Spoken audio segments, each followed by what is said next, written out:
Então, iniciando, bom dia não, já é boa tarde, né? A gente tem que se acostumar com isso, é começo da tarde, mas é boa tarde. Boa tarde a todos e todas nessa nossa aula, na primeira aula do tópico especial de prática de ensino em História Ambiental. Eu sou o professor Alfredo Ricardo Silva Lopes e a gente vai estar conversando nesse segundo semestre de 2021. Nossas aulas são todas as sextas-feiras. Então, para tirar toda e qualquer dúvida, né, essa é uma aula oferecida no regime, no período, né, emergencial, em função da pandemia que a gente está vivendo. Eu entendo que, às vezes, a aula está sendo gravada justamente para lidar com esses momentos de dificuldade, que às vezes a gente não consegue assistir a aula por alguma questão de saúde, tanto nossa quanto da família, né? Uma vez que agora é a universidade que invade a casa das pessoas, né? Antes a gente ia até a universidade, agora a universidade vem até a nossa casa e a gente passa a ter,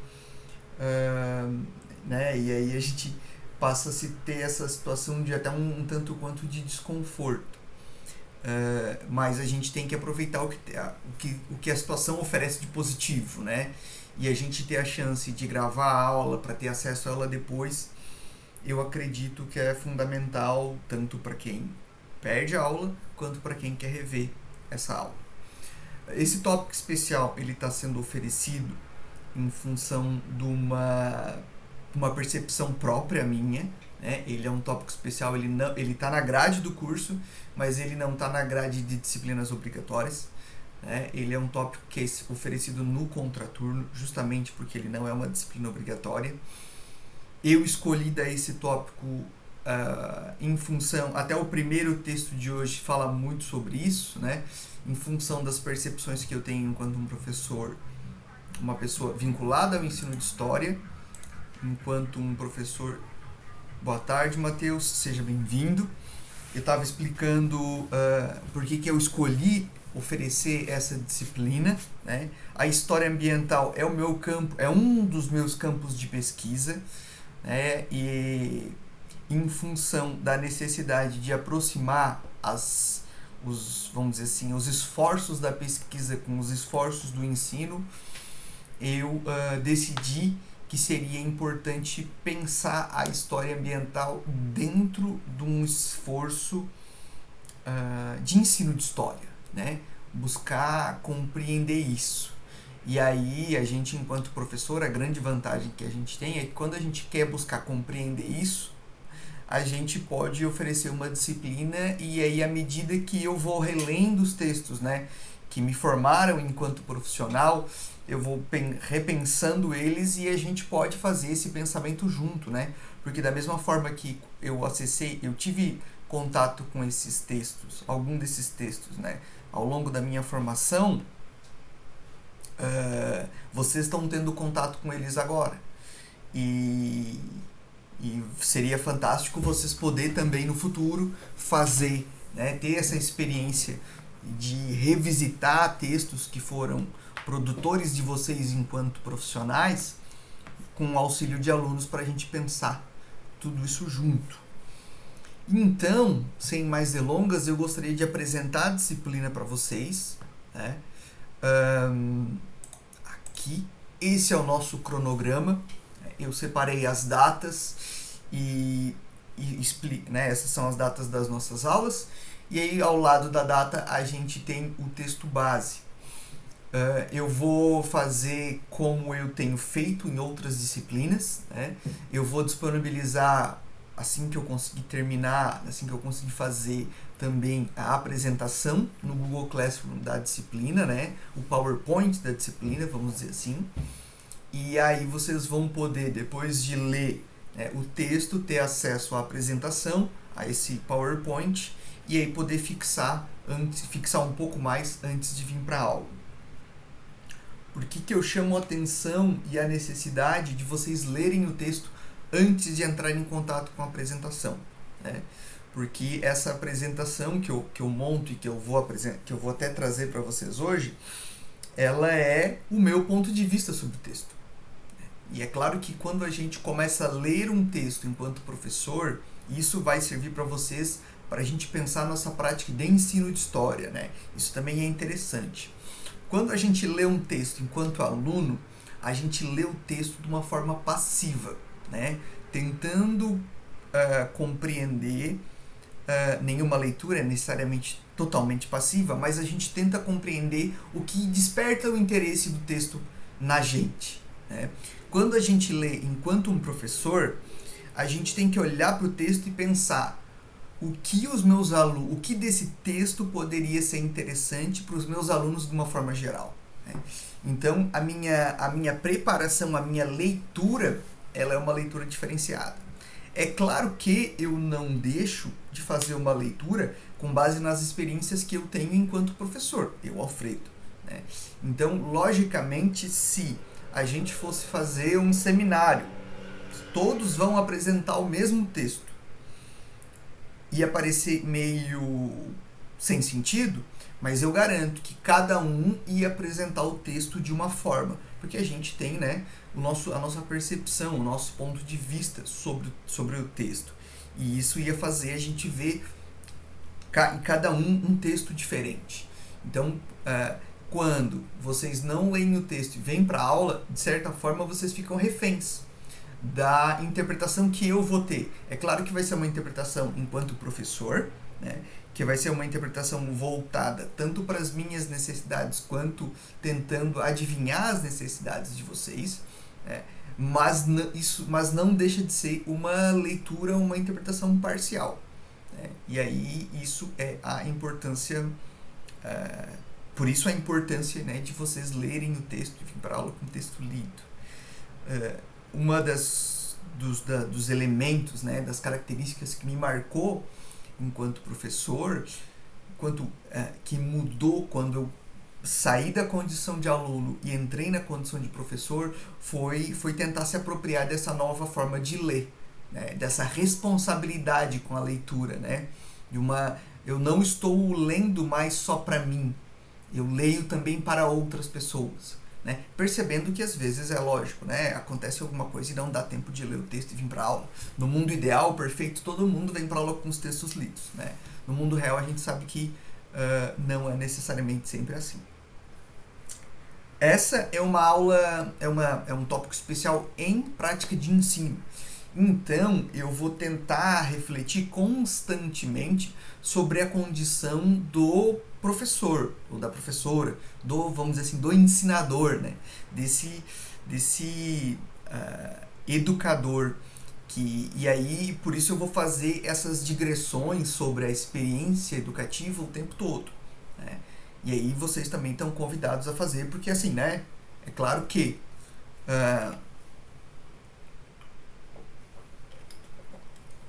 todo mundo aqui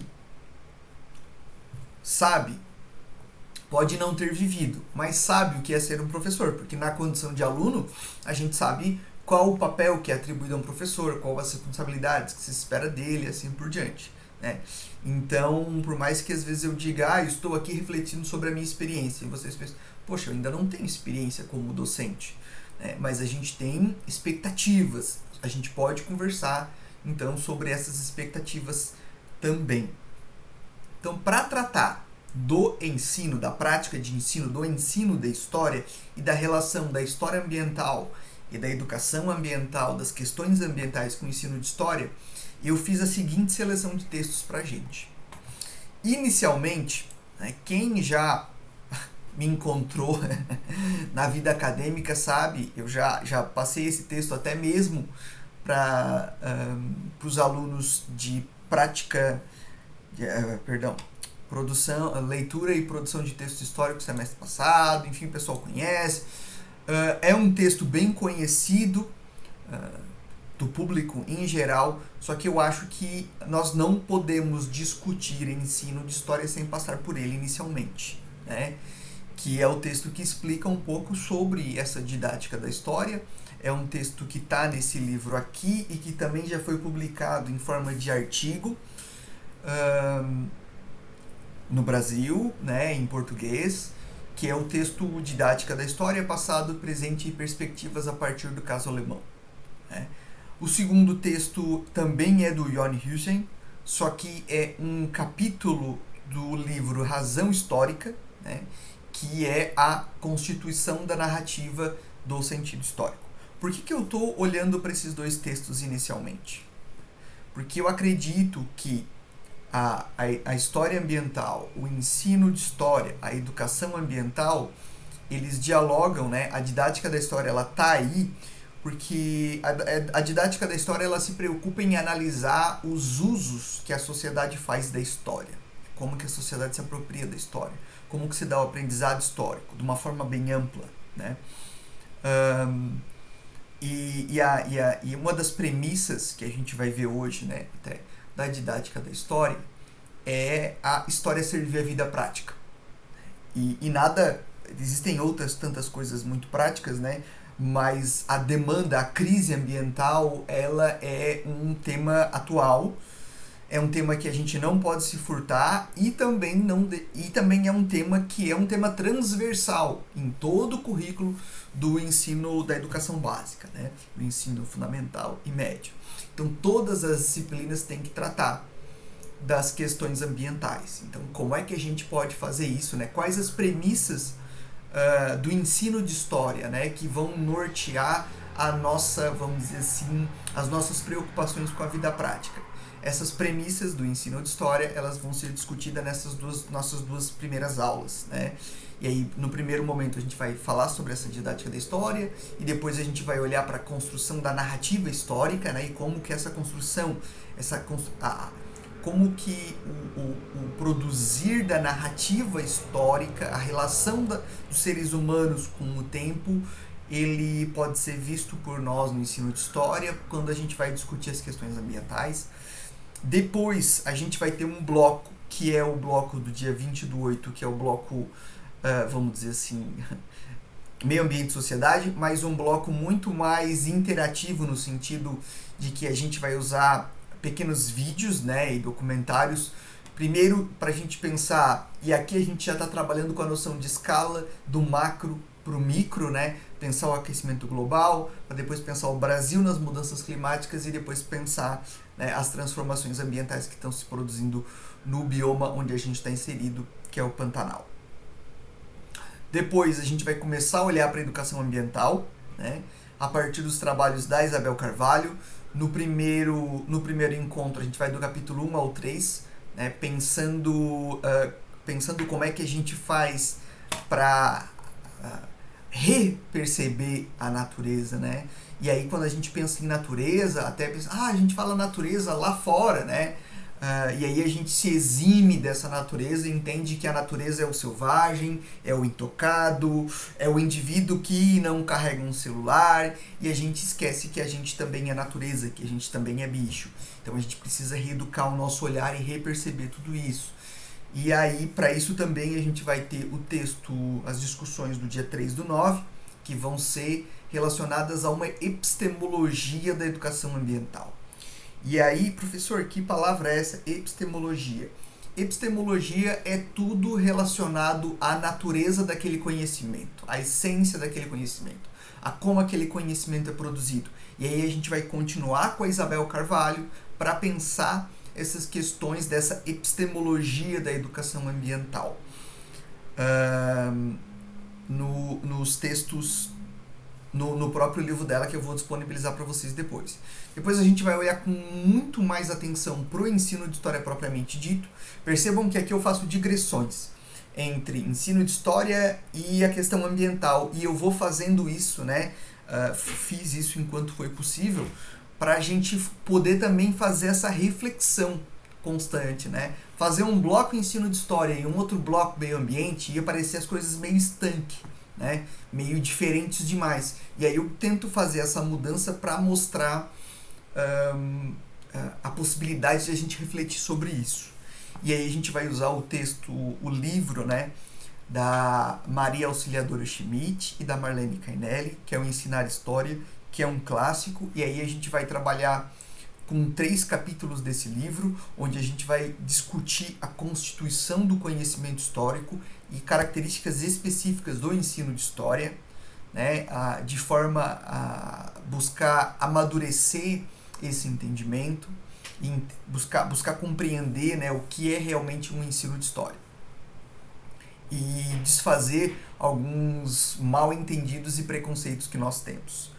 Depois a gente vai para o texto, outro também clássico, da Selva Guimarães, onde a gente vai olhar para o lugar da interdisciplinaridade, para o lugar dos projetos e para o lugar da história local nas práticas de ensino de história. Né? Como é que a gente pode fazer isso? Como é que a gente pode trazer tudo isso, trazer essas ferramentas para a gente olhar para a questão ambiental no ensino de história. Depois vem um bloco mais história e meio ambiente, onde a gente vai ler um texto de um dos expoentes da história ambiental, né, o Donald Worcester, que ele vai olhar, né, onde ele vai usar a perspectiva agroecológica como um guia para pesquisa em história. Ele não está olhando necessariamente para o ensino de história aqui. Né. A gente é que vai se apropriar desse trabalho dele e olhar para esse trabalho a partir, né, das nossas lentes do ensino de história. Depois a gente volta para o ensino de história.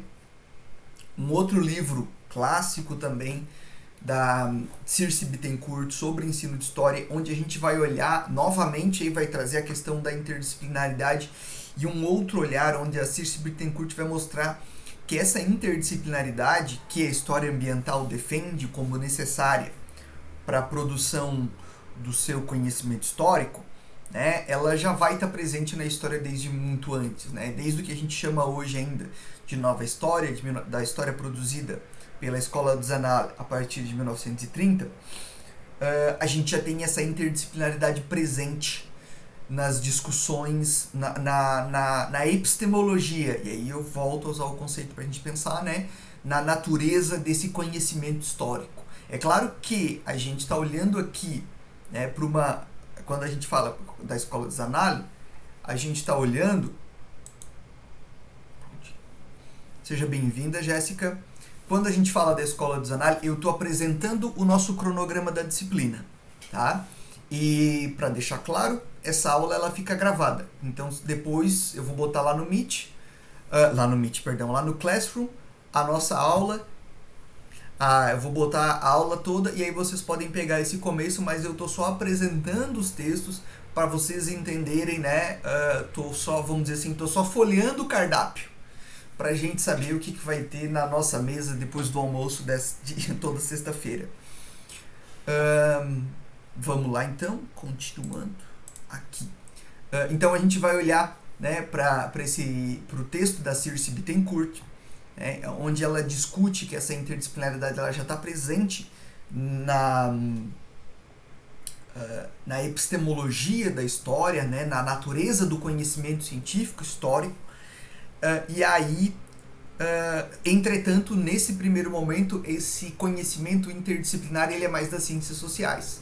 E o que a gente vai ver na nossa disciplina é que a gente precisa, para tratar da questão ambiental, uma interdisciplinaridade mais ampla.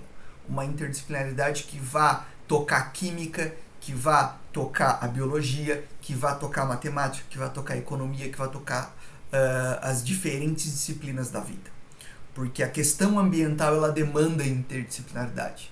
Né? Porque quando eu vou buscar compreender, né, uma degradação ambiental, por exemplo, eu não consigo dizer para a natureza, espera aí que eu só vou fazer uma análise histórica.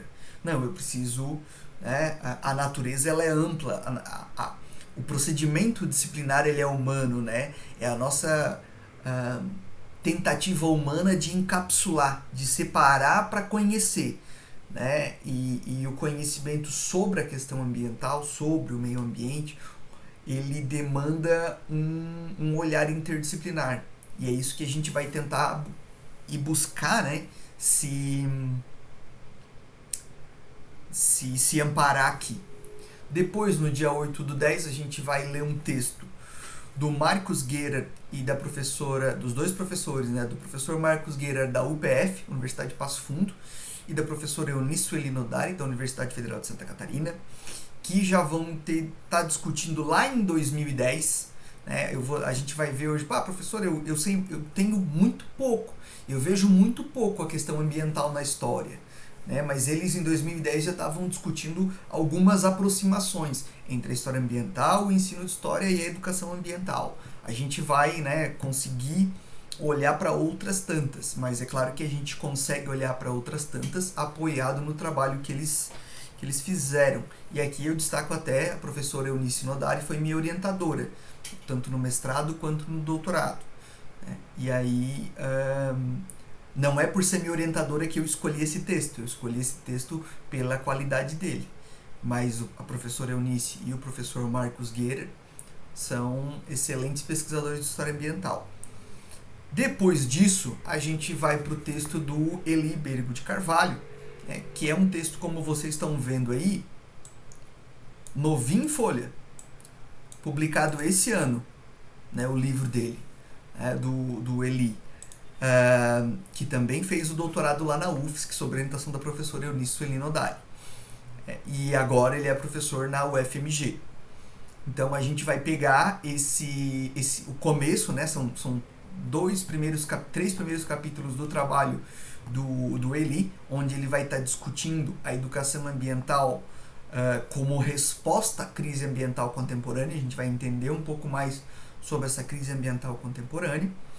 E depois a gente vai olhar para um texto clássico do Henrique Leff, de um economista mexicano, que é o último capítulo do livro Racionalidade Ambiental, a reapropriação social da natureza.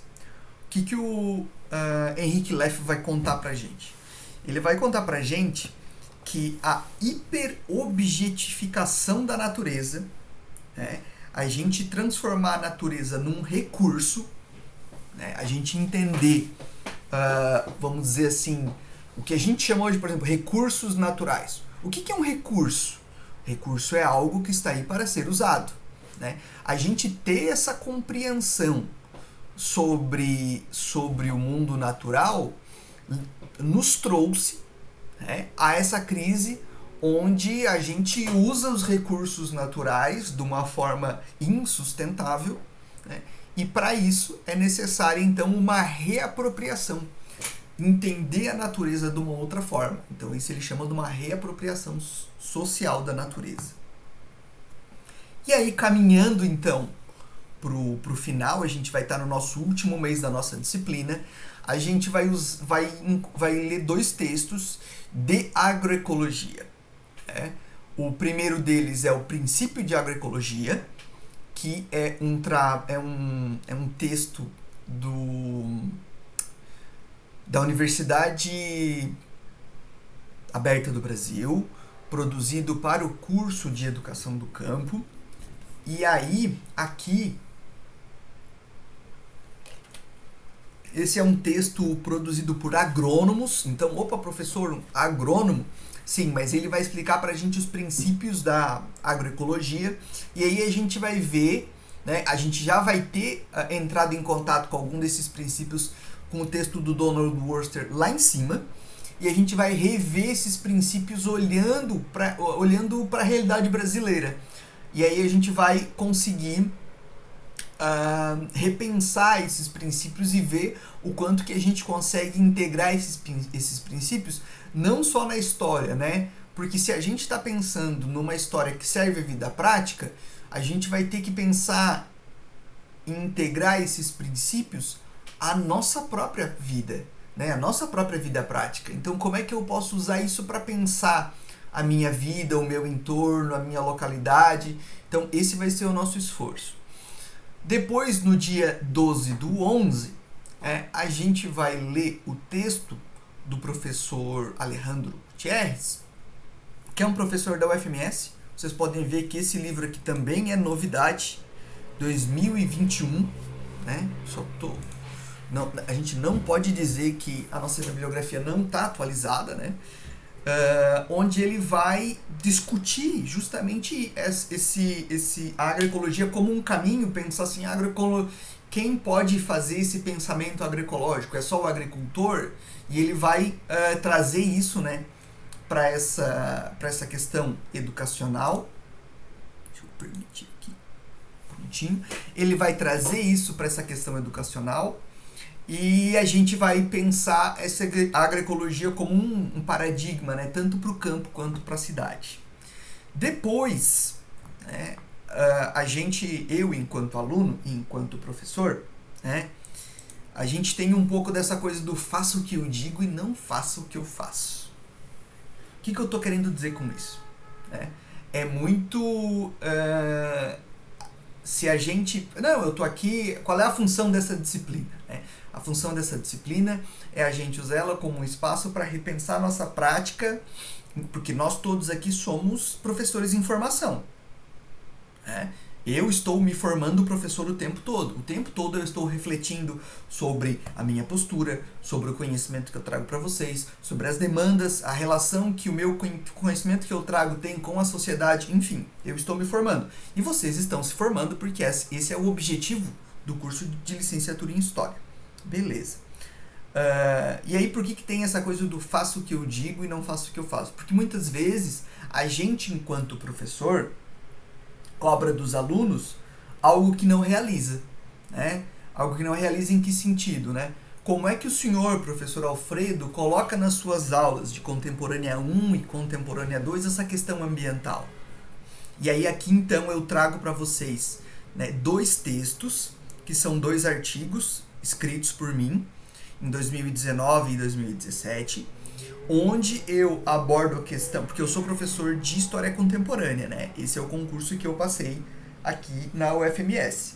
Então, eu trago os trabalhos onde eu abordo a questão ambiental dentro desse nosso contexto da história contemporânea. E aí eu vou olhar primeiro para a industrialização, e aí a gente vai fazer, né, quando eu for apresentar essa aula para vocês, que esse é um texto que eu publiquei na revista Tempo e Argumento, né, onde eu faço uma discussão sobre a representação do desastre nuclear de Chernobyl no livro Vozes de Chernobyl, da Svetlana Alexievich. E aí a gente vai discutir a industrialização e como a gente pode pensar a revolução industrial a partir de uma perspectiva ambiental. E depois, né, eu vou discutir a questão ambiental, pensando a questão ambiental de uma forma ampla, dentro de um contexto do imperialismo europeu, né, e aí com base, percebam aqui que eu escolhi 2 livros para a gente fazer essa discussão. O primeiro é o Voz de Chernobyl e o segundo é o Coração das Trevas, de Joseph Conrad, né? E aí então, no dia 26/11, a gente vai discutir, né, esse imperialismo que está dentro desse livro, né, e a descrença nesse progresso que vai surgindo aí à medida que esse progresso ele vai sendo levado, vai sendo entendido, né, como desenvolvimento do capitalismo é igual à produção de progresso. E aí depois, no dia 3/12, a gente vai ter a nossa recuperação. Dúvidas?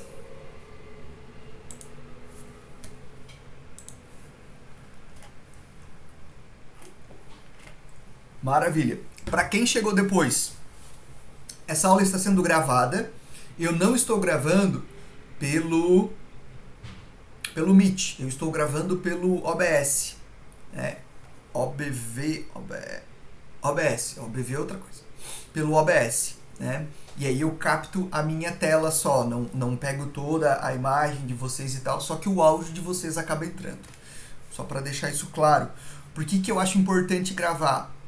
Porque, bom, enfim, é um contexto de pandemia, é a universidade que invade a casa, não é o contrário, né? Não é a gente que vai até a universidade. Então, às vezes acontece algum problema, não dá para conectar, tem problema de internet. Então, eu gravo e depois coloco lá no nosso Google Classroom a nossa aula. E também coloco um pouco antes, né, a apresentação do texto da semana. Perfeito. Se alguém tiver alguma... outra coisa. Gente, eu engato falando e eu vou assim. Então, se vocês tiverem alguma dúvida, alguma questão, às vezes escrever no chat, Ontem eu estava em Contemporânea 2 e aí eu vi 9 da noite, que tinha uma dúvida lá às 19h37. Eu falei, deixei passar. Então eu peço para vocês que vocês abram o microfone e coloquem, professor, eu tenho uma dúvida e tal, se surgir algum problema, se surgir, professor, eu não entendi, pode explicar de novo, sem problema algum, tá? Essa aula está sendo gravada e quando está sendo gravada a gente fica assim, ai meu Deus, está sendo gravado, o que eu faço? Mas a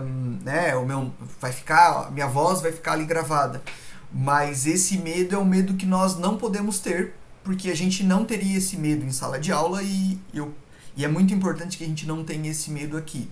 Porque às vezes a gente imagina que a nossa dúvida... Tem gente que fala assim, a tua dúvida é importante porque a tua dúvida também pode ser a dúvida do outro. Pode, é verdade, mas a nossa dúvida é importante porque ela é a nossa dúvida e ponto final. Eu não preciso de que o outro legitime a minha dúvida para que a minha dúvida seja importante.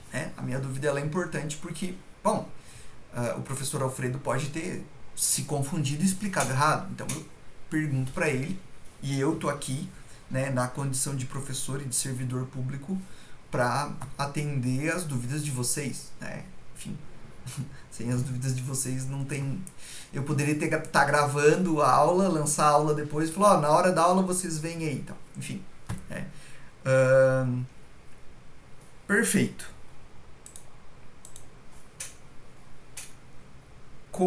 Eu expliquei para vocês por que eu escolhi dessa disciplina, tá no comecinho da aula, quem chegou depois pode voltar depois que essa aula for liberada e ter acesso a ela.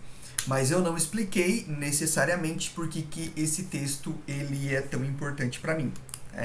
Eu não tive contato com o trabalho do Jørgen Husen durante a minha graduação, ou se tive, não lembro, o que, não vou dizer assim, os professores não deram, não é isso, eu podia não estar lá e não prestar atenção.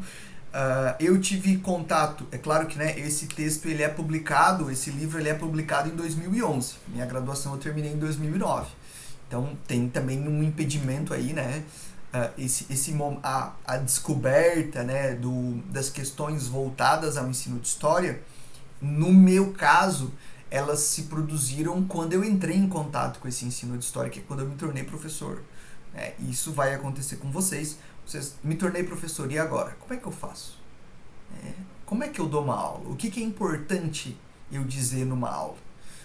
E eu ficava me colocando essas perguntas, não porque os meus professores não tivessem colocado essas dúvidas, que essas dúvidas iam surgir, mas é porque o meu foco estava em outra realidade, e como a gente sabe, o nosso foco determina a nossa realidade. Onde a gente está olhando, a gente acaba não vendo o mundo ao nosso redor. Então, as minhas preocupações, a minha busca pelo entendimento do ensino de história, ele se dá depois que eu me torno, ou quando eu estou prestes a me tornar professor. Tanto que eu contei para vocês que eu tive que fazer um concurso uma vez para ensino de história, e eu fui muito mal na prova, porque me perguntaram o que era didática da história nesse concurso, na Universidade do Estado de Santa Catarina, e eu usei justamente o que o Jørgen Husen, que é o nosso historiador desse texto aqui, diz que a didática... Eu expliquei que a didática da história era justamente o que ele disse que ela não é. Porque quando eu falo para você, quando eu pergunto o que é didática da história, professor, eu não sei o que é didática da história, mas tem didática e tem história. E didática é relacionado à pedagogia, ao ensinar. Didática é uma habilidade, didática é uma ferramenta. Então eu deduzo que didática da história seja, e aí eu estou falando para vocês, enfim, do meu erro lá em 2000 e tanto, quando eu estava terminando o doutorado, fui fazer o concurso, não passei, fiquei... Mas o que é essa didática da história, então? O meu foco estava em outro ponto, eu não consegui entender aquilo direito. E aí eu fui buscar entender e pensei comigo assim, os meus alunos, se tiverem que fazer a prova e era uma prova para professor universitário, né?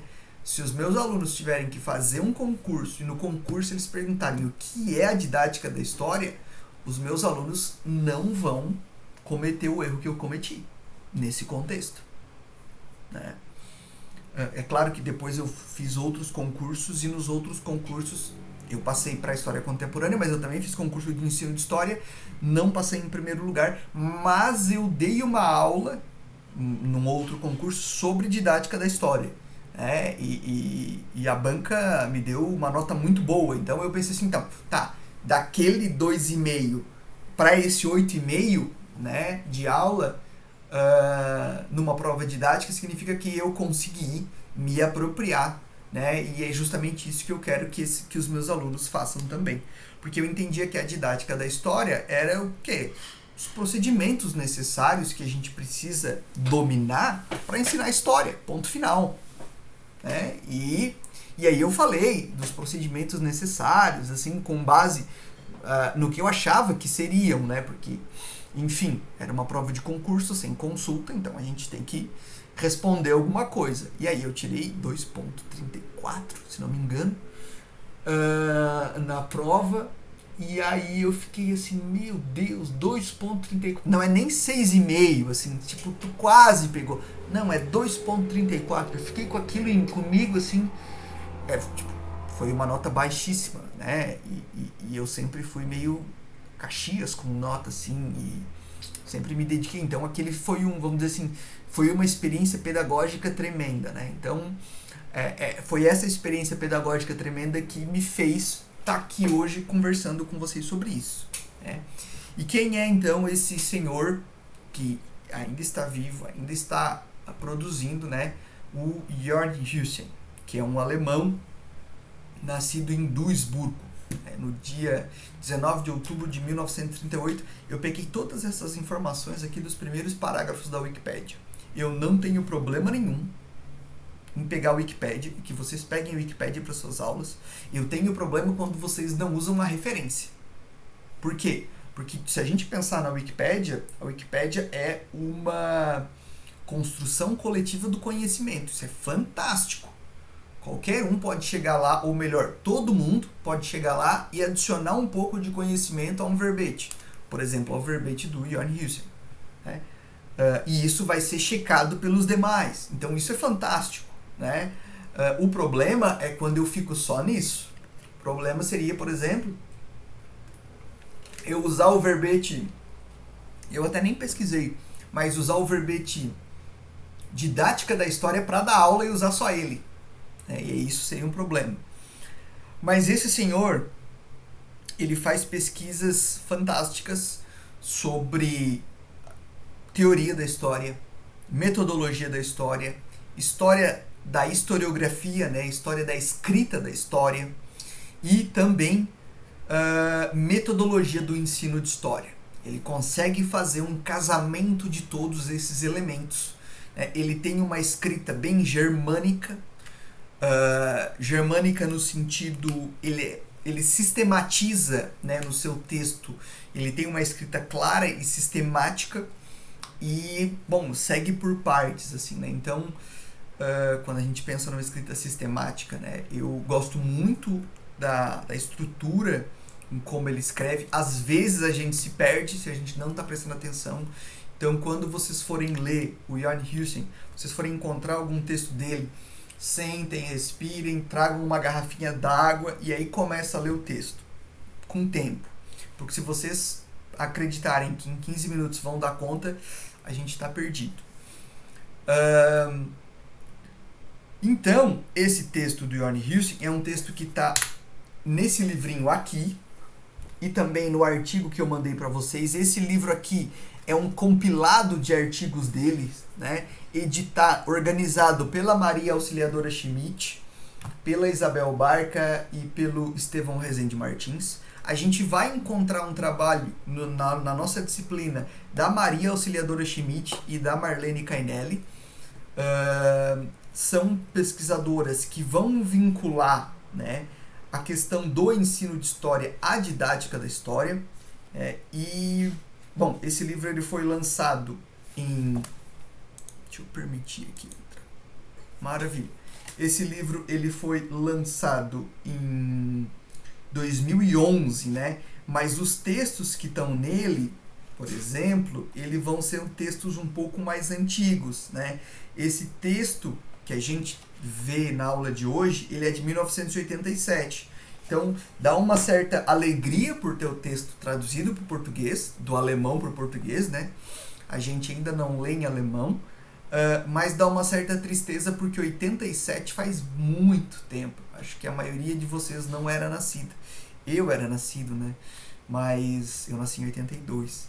Mas enfim, mas 87 é muito tempo. Então esse tempo, né, faz a gente pensar, nossa, aonde será que já está o conhecimento sobre a didática da história? Só que a gente não pode pular etapas nesse sentido, né? E esse texto ele é basilar para a gente começar a montar, vamos dizer assim, a fundação da nossa casa. Se essa disciplina fosse uma casa, né, esse texto ia ser um dos pilares da nossa casa. O texto da semana que vem vai ser outro dos pilares, né? E aí, para começar a gente a pensar sobre esses pilares, a primeira pergunta que eu trago para vocês, para a gente pensar nesse contexto, né, é o que é então, né, essa didática da história? Professor, se ela não é tudo que o senhor disse que não era, né, esses procedimentos didáticos para ensinar a história, se a didática da história não é isso, o que ela é? Né? E aí o próprio Ioannis Huss, ele já começa o texto, isso que é fantástico, né? Por isso que eu gosto desse texto, porque ele já começa o texto falando comigo lá no concurso, que eu fui mal, né? Ele falou, a opinião padrão sobre o que a didática da história é e como ela funciona e onde está situada no reino das humanidades é a seguinte. E aí vem a resposta que o professor Alfredo deu lá no concurso, né? A didática da história é uma abordagem formalizada para ensinar a história em escolas primárias e secundárias que representa uma parte importante da transformação de historiadores profissionais em professores de história nessas escolas. O que ele está querendo dizer aqui? Né? É um conjunto de procedimentos que a gente vai usar para ensinar história. E aí tem uma outra ideia de que essa disciplina ela faria então uma mediação entre aquele conhecimento acadêmico, um conhecimento produzido pelos historiadores, né, dentro da academia, né, e aí ela faria a mediação entre essa história como disciplina acadêmica e o aprendizado histórico e a educação escolar. Né. E aí nesse ponto ela é entendida como uma ferramenta. Né. E aí um dos elementos mais marcantes dessa compreensão ferramenta é a gente entender ela como um meio, né? Entender a didática da história como um meio para um fim. Né? Então ela faria essa transposição. Né? E aí a ideia de transposição ela é a base para muito do que se defendia até então no ensino de história. Né? Que um ensino de história bom seria aquele que pega o conhecimento científico, acadêmico produzido dentro das universidades, especialmente no Brasil, né? Porque o conhecimento histórico raramente ele é produzido fora delas, né? Fora das universidades. E aí a gente pegaria esse conhecimento acadêmico, né, esse sumo, né, esse conhecimento difícil de ser assimilado e transformaria esse conhecimento para que os alunos no ensino que a gente pode chamar hoje, né, de um ensino básico, que é o fundamental e o médio, conseguissem se apropriar desse conhecimento. E aí o Ioannis Huss já chega e já voadeira no pescoço, né? Essa visão é uma visão enganosa. Essa visão é uma visão enganosa. Né? E aí ele vai explicar pra gente por que essa visão é uma visão enganosa. E aí ele vai explicar por que essa visão é uma visão enganosa, caminhando com a gente sobre a história da disciplina história. Né? E aí quando a gente fala assim, a história, né, o Aristóteles fala isso, né?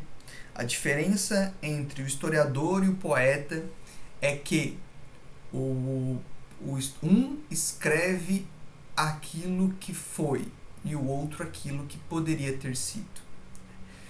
Qual é a visão de história para o Aristóteles aí, né? Tudo que foi é história. Então, a história é igual ao passado. E a gente já sabe dentro da academia, né, dentro da universidade, dentro do nosso curso de história, que nem tudo que foi é história. Né? Depende da pergunta que eu faço, depende do problema que eu estou colocando, depende do tipo de narrativa que eu estou fazendo, depende de para quem que eu estou produzindo o meu conhecimento também. E isso a gente já vê hoje. Né? Então essa ideia de história é igual ao passado, né? ela dialoga com essa história como mestra da vida. Né? A ideia de que conhecendo o passado, eu consigo, no presente, me preparar para o futuro. Né? A ideia é a ideia dessa correlação. Né? Bem simplista, que eu estou trazendo para vocês aqui, logicamente, mas era assim que o mundo antigo entendia a história. Né? Tanto que, né, o Heródoto, ele até escrevia o que ele ouvia falar, mas o Tucídides, ele escrevia só aquilo que ele via. Então tem a questão do testemunho muito forte. Né? O historiador, ele é uma testemunha ocular, ele é uma testemunha de algo que viu. Né? O Tucídides só escreve sobre a Guerra do Peloponeso porque ele estava lá na condição de general ateniense, né? Vendo tudo aquilo, então ele escreve. Tal. Então tem uma coisa assim, ele entrou em contato com esse passado e é sobre ele que ele escreve. Né? Entretanto, né, aí nesse contexto do mundo antigo, né, tinha uma relação direta entre o tipo de conhecimento, o tipo de narrativa histórica e os problemas práticos que essa narrativa, a que essa narrativa se interessava. Né? Como assim, professor? Era uma história que ela tinha uma preocupação moral constante. Moral no sentido de uma moralidade de lidar, quando a gente fala moral e os bons costumes, não é disso. A moral no sentido de, era uma história que ela buscava ensinar as regras, porque um conjunto, né, vamos dizer assim, a moralidade é um conjunto de regras, um determinado conjunto de regras. Né? E quando ela tem uma preocupação moral, é muito mais uma preocupação voltada a essas regras. Né? Quando o Heródoto ele está viajando pelo mundo antigo e está fazendo o seu relato de viagem, lá o pai da história, ele está tentando mostrar para quem for viajar como é passar pelos lugares onde ele passou. Então tem uma explicação das regras. Hoje, né, a gente entende as regras da sociedade. Então, quando a gente escreve sobre o passado, vou escrever sobre a história da escravidão. Eu não sou um historiador da escravidão, eu posso estar falando algumas bobagens. Mas quando eu vou escrever sobre a história da escravidão, eu busco escrever sobre a história da escravidão para mostrar como esses elementos, de certa forma, dialogam com a vida das pessoas hoje. Eu vou escrever sobre a história da escravidão para explicar, tentar fazer as pessoas entenderem um pouco sobre o genocídio dos jovens negros, por exemplo. Né? Por que a maior parte da população carcerária brasileira é negra? Né? Sendo que, né, essa população ela não tem uma má índole. Então, tem esses elementos. Então, a gente sabe que não é porque o indivíduo ele é negro que ele é mau. Tá, então por que a maior parte deles está encarcerada? Por causa de condições sociais, históricos, sociais, preconceitos que foram construídos, né, que levam esses indivíduos à vida do crime, e aí, enfim, aí é outros 500. Mas a gente entende isso. Então, quando eu vou, enquanto um historiador, hoje, né, quando eu vou buscar analisar a questão ambiental, eu estou imbuído de questionamentos morais sobre a questão ambiental, sobre como eu devo consumir ou me comportar enquanto um cidadão hoje em dia, por exemplo, né? Devo buscar comprar, vou fazer uma mesa na minha casa, devo comprar madeira de lei? Mas madeira de lei não é protegida. Não, mas tem um cara que me vende madeira e pelo um preço fantástico. Tá, mas e de onde que vem essa madeira? E aí a gente, né, isso são questões éticas, são questões morais. Então, essa preocupação moral, ela estava presente nesse contexto antigo. Professor, mas o senhor está dizendo lá e está dizendo aqui. É claro que, né, a gente já está claro para nós, né, hoje, a moralidade que vai, vamos dizer assim, as questões que a gente vai endereçar quando a gente se propõe a ser professor, quando a gente se propõe a ser pesquisador. Mas como, por exemplo, quando a história, enquanto disciplina, ela surge, né, no século XVIII, isso muda. Por quê? Né? Porque essa história que surge enquanto disciplina no século XVIII, ela surge se defendendo enquanto uma instituição que tem legitimidade simplesmente por existir. Então, a história, ela não precisa, né, dialogar com demandas da sociedade. Pelo menos era isso que se entendia, né, no 18 e no 19, no comecinho do 20. Né?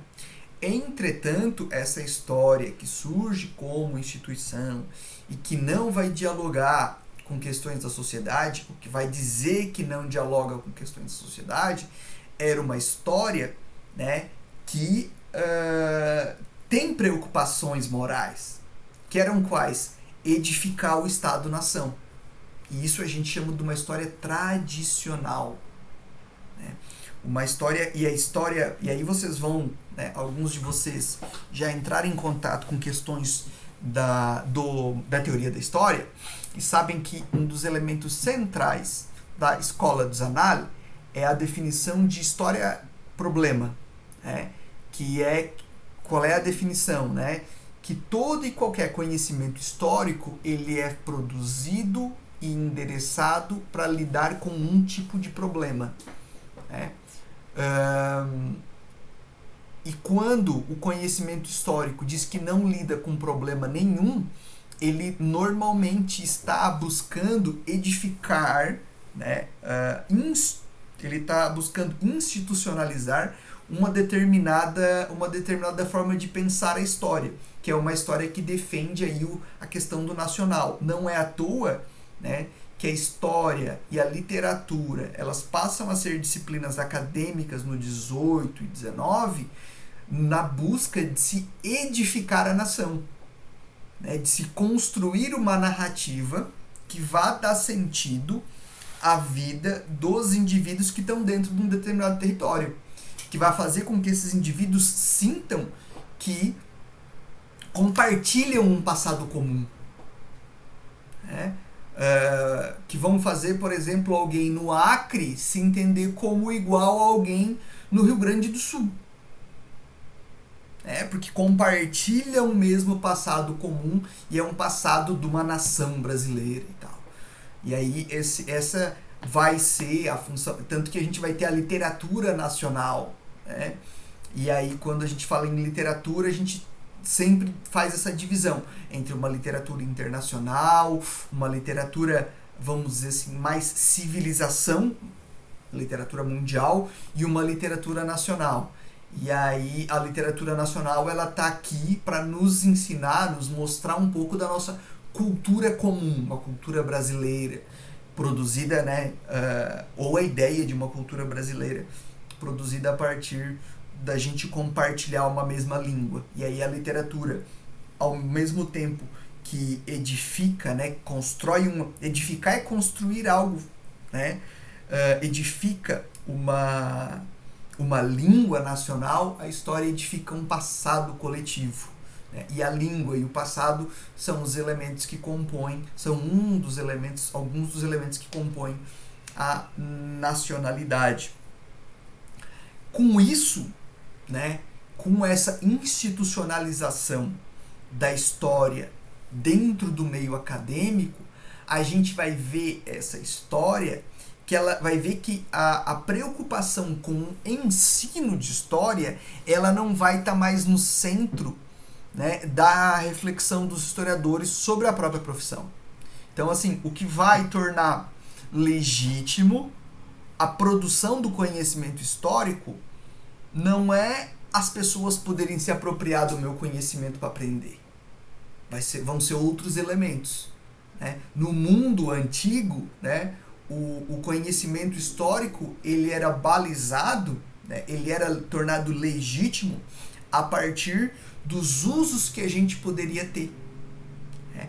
E a partir do século XVIII, essa preocupação com os usos ela vai deixar de existir, porque essa história ela já vai estar, vamos dizer assim, funcionando dentro de um modo de trabalhar que é o modo de construir a nação. Tá fazendo sentido para vocês? Não? Suave? Show de bola. Vamos lá então, continuando.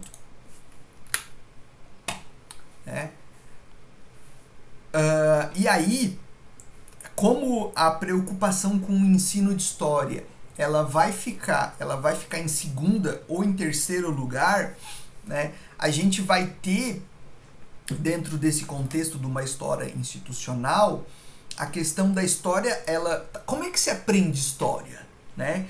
E aí, dentro desse contexto, ela vai ser aprendida à medida que eu preciso ler sobre ela.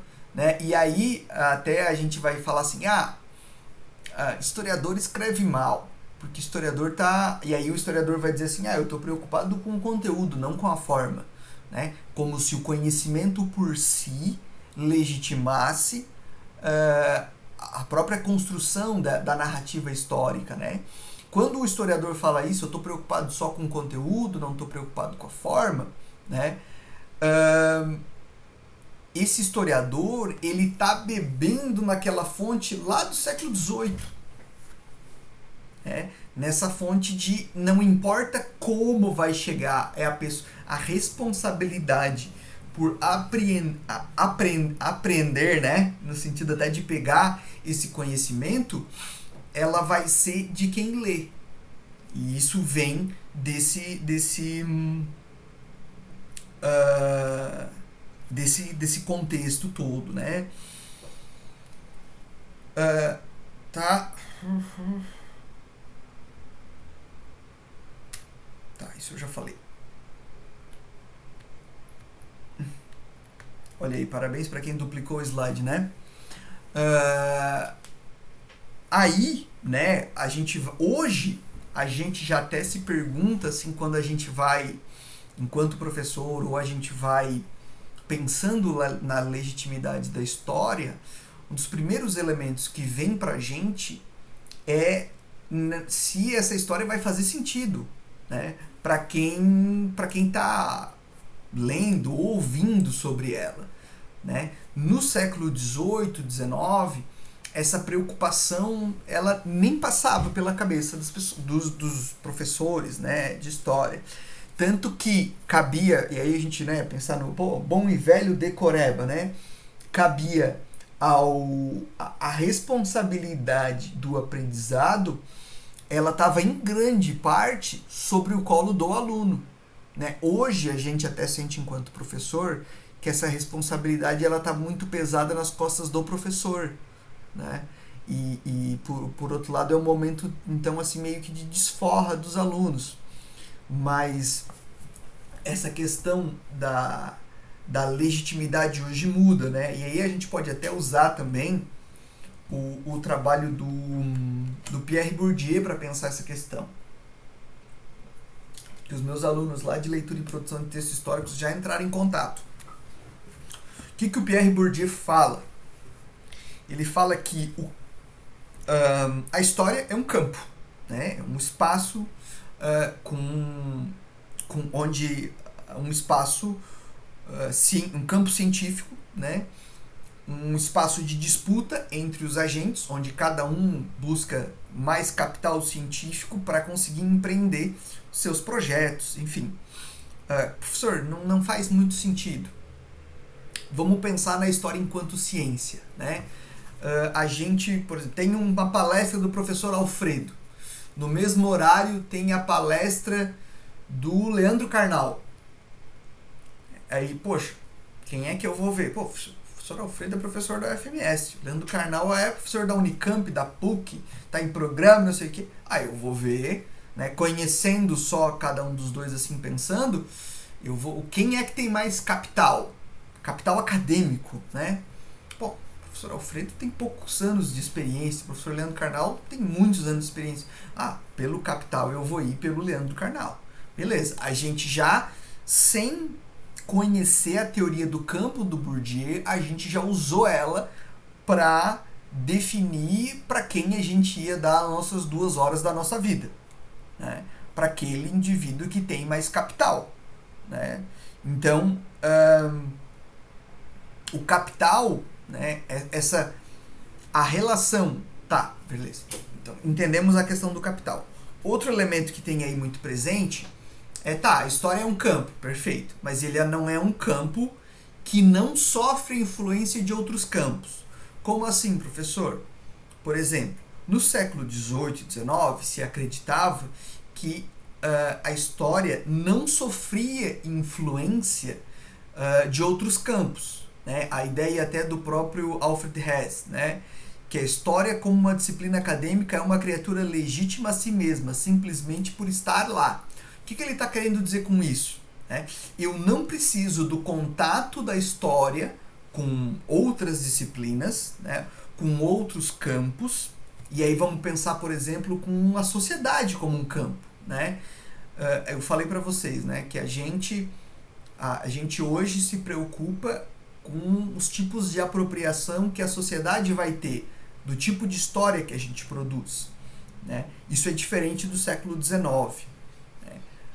O Pierre Bourdieu ele vai dizer que quanto mais autônomo um campo mais ele tem poder de refratar as demandas que vêm de fora. O que é refratar? É refletir. Não, ele não fala refratar.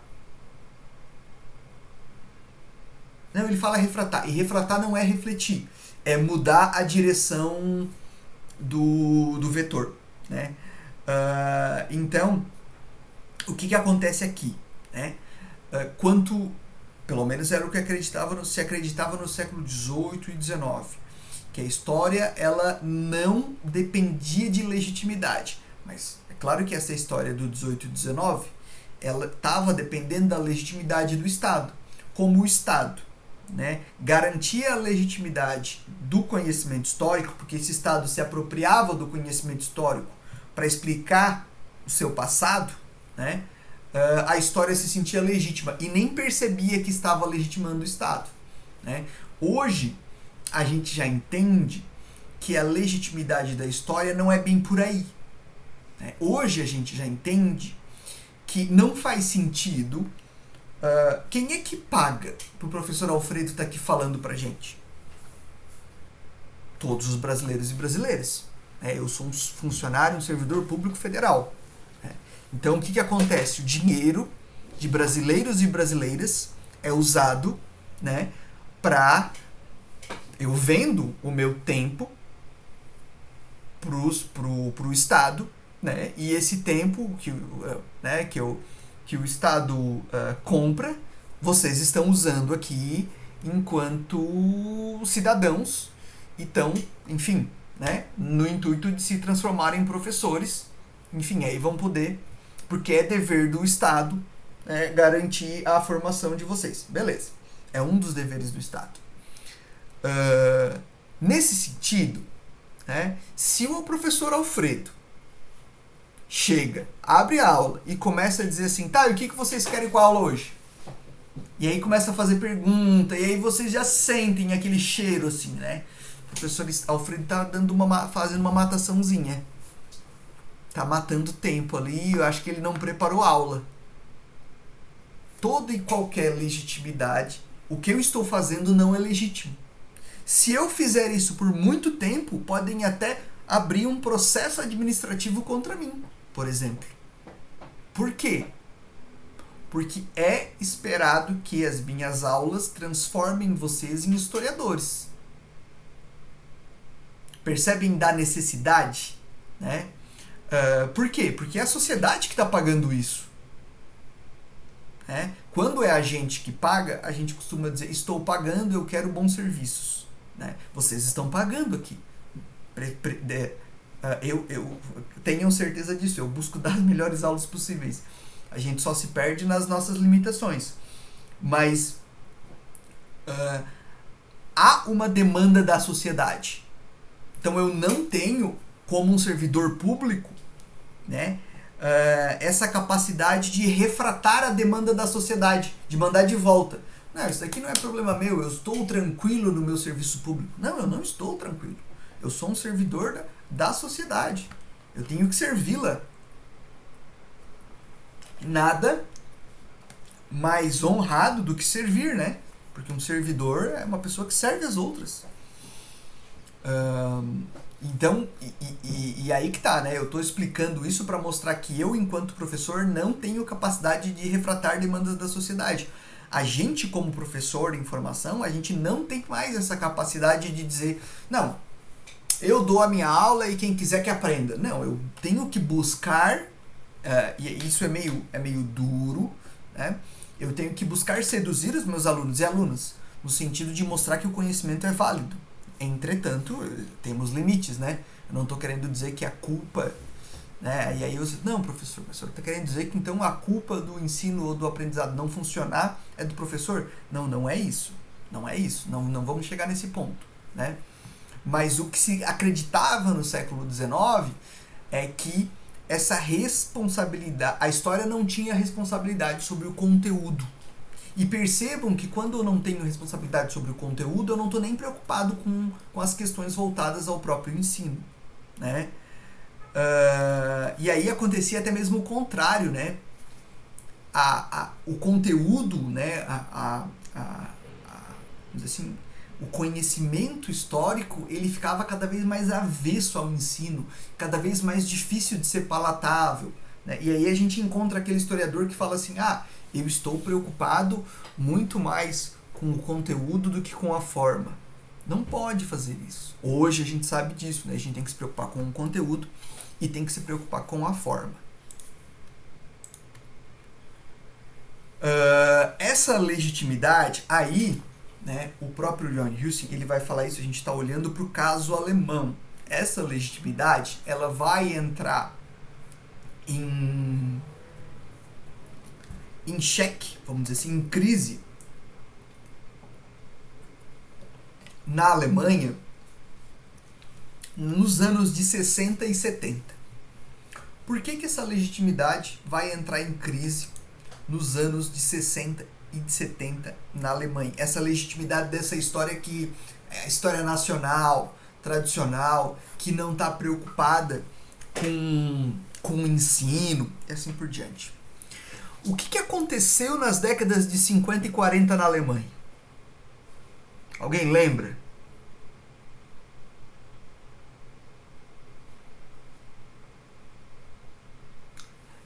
Ali é 60 e 70, mas a gente vamos olhar para 40 e 50. Vamos olhar para 40 e 50. Isso. Bom, o começo do 20 inteiro é basicamente a Alemanha em guerra, né? Ou a Alemanha em crise ou a Alemanha em guerra. E aí o que se percebeu foi o seguinte: que tipo de história é ensinada no colégio nessa década de 50, 60 e 70 aí, né? Que história é essa? É uma história que defende esse nacionalismo, né? E a gente vai trabalhar com isso lá em Contemporânea, mas de nacionalismo todo mundo entende, né? Qual é um dos problemas do nacionalismo? O problema do nacionalismo é a ideia que ele cria de que o meu território é melhor que o território do lado, né? E isso leva a gente, bom, se o meu território, né, se o meu povo é melhor, é superior ao povo do outro lado, o povo do outro lado que se adapte às minhas necessidades. Se eu precisar daquele território para me desenvolver, por que não? Né? Eu vou ensinar aquele povo a ser tão bom quanto o meu povo. Então, por que não? E aí, a gente vai ter, por exemplo, bom, já falei de superioridade, vocês já entenderam, né, o ponto que eu estou querendo chegar, né? O problema que se percebeu é que aquela história nacionalista era uma história que tinha levado a Alemanha a 2 guerras. E aí precisou rever a função da história, né? E aí, nessa questão de se rever a função, o ponto-chave é buscar, então, compreender essa crise de legitimidade. Se a história, né, ela está em crise, né, porque essa história, não só... a história, a crise ela é produzida não só pela história não dar conta das demandas das pessoas, quanto pela história apontar por uma direção, apontar as pessoas numa direção que levou a duas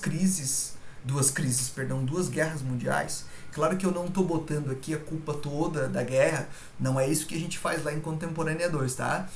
O Matheus está aqui, sabe, e não me deixa mentir sozinho, não, tô brincando. A gente vai olhar para a guerra de uma forma geral, só que a gente tem que pensar como essa experiência de guerra ela reflete no povo alemão, né? Por exemplo, agora bom, no Brasil o nazismo já é um crime, na Alemanha mais ainda, né? Quando tem manifestação de extrema direita, lá já é tudo fiscalizado para qualquer exaltação ufanista vamos dizer assim, ao nacionalismo alemão, as pessoas já serem conduzidas à delegacia, enfim, processadas por isso, né? Então, o que está se colocando a crise aqui, ela foi produzida pelo modelo de história nacionalista. E aí, essa crise no modelo de história nacionalista, ele vai levar a uma crise no ensino de história. E aí, os historiadores alemães vão estar se perguntando assim, tá, mas que história, então, eu ensino? Então, o que é justo orientar a história? Essa é uma pergunta muito importante. Porque quando eu trabalho com preceitos nacionalistas, eu necessariamente estou defendendo rivalidades, por exemplo, né? E se eu estou defendendo rivalidade, eu estou instigando conflito, por exemplo, né? Então, a questão básica que está sendo colocada naquele contexto, né, é que se aquele conhecimento e a forma de pensamento que ele representa encontram um conjunto de critérios educacionais pré-existentes e extradisciplinares, né? Os historiadores começaram a respeitar aquelas dimensões dos estudos históricos onde necessidades, interesses e propósitos apareciam como fatores determinantes do pensamento histórico, né? O ponto-chave aqui é a gente, pelo menos esse é o entendimento que se tinha naquele contexto, é da gente se perguntar qual a necessidade desse conhecimento, quais são os interesses que levaram à produção desse conhecimento? Quais são os propósitos que levam, que vão nortear a produção desse conhecimento? Né? A gente pode, né, trazer até a discussão, por exemplo, para a estátua do Borba Gato. Queimada. Professor, patrimônio público, o senhor como servidor tem que zelar pelo patrimônio. Sim, estou zelando. Né? Estou zelando pela história nacional enquanto também um patrimônio público. Para a gente poder pensar essa discussão. Né? Quais são as dimensões que uma estátua como ela, né, para onde que manter uma estátua de um indivíduo que atacava as populações, os povos originários, né, que caçava as populações originárias, né? Quais são as necessidades, né, de ter um monumento como aquele? Né? Quais são os propósitos daquele monumento? Né? Por que manter ele ali? Qual é a mensagem que um indígena... Hoje a gente, pelo ato de ter colocado fogo na estátua, né, a gente está discutindo isso. Mas a gente não discutia isso no mês passado. Né? Sejamos sinceros. Né? Mas eu garanto para vocês que todo indígena que passava ali entendia o significado daquele monumento, pensando ele como um documento-monumento, né? Pensando aquele monumento como um monumento pleno de intencionalidades. Né? Quais são as necessidades que levam à edificação daquele monumento? Né? Por que a gente, enquanto sociedade, reluta tanto em olhar para a questão indígena? Que vergonha a gente, enquanto sociedade, tem de tratar disso, especialmente no Mato Grosso do Sul, que é o segundo maior, o estado com maior população indígena do Brasil, só perde para o Amazonas. Por que a gente reluta tanto? Né? Quais são os nossos medos? Quais são as nossas vergonhas? Então, esses são elementos, né, que a gente tem que pensar e que tem que orientar a nossa forma de produzir e de ensinar a história. E aí, ele vai trazer pra gente, importante aqui, uma definição, então, de didática da história. Didática da história, então, ele vai entender como uma disciplina que examina a importância da história, todas as espécies de história, todos os elementos constitutivos, para o sujeito receptivo e reflexivo. A didática da história, ela vai examinar a importância da história para o sujeito receptivo e reflexivo. Porque tem gente que recebe, mas não reflete sobre a história. Então, a didática da história, ela vai analisar os usos que a sociedade faz da história. Então, totalmente diferente daquela definição que o professor Alfredo deu lá no concurso dele em 2015, eu acredito que foi. Viu? Não faz nem tanto tempo, mas foi no meu primeiro ano como professor. Então,